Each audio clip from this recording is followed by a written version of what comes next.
So Khumbu Icefall is located in Sagarmatha National Park, which is over the elevation of 5,300 meters. It is also the most difficult and dangerous part of climbing the Mount Everest.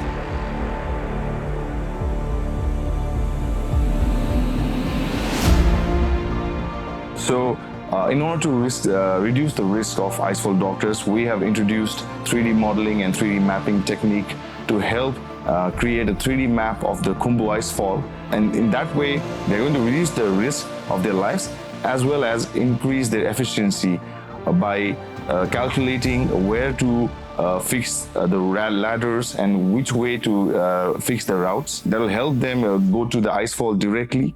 This is going to reduce the time from 2 weeks to a few days. Now we have access to this technology where we can transport these important goods and oxygen cylinders and medical supplies whenever there is this need at the higher altitude, and also increase the efficiency and increase the number of trash that is being brought down to the Everest Base Camp.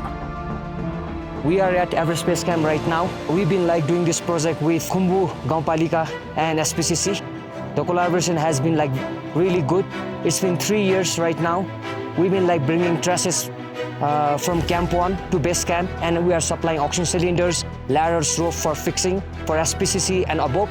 So with the help of drone technology and the recent RTK advancements, now we can get centimeter level accuracy without having to choose a fixed point and without having to again climb the difficult terrain. So now we just don't have the access to the data sets. We also have access to high resolution photographs, and then which will help us create a very detailed 3D model and 3D map.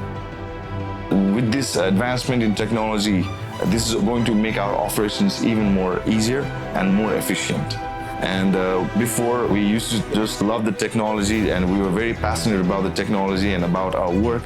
But now we realize our work it means more than just technology. It means saving the lives of people that can make a huge difference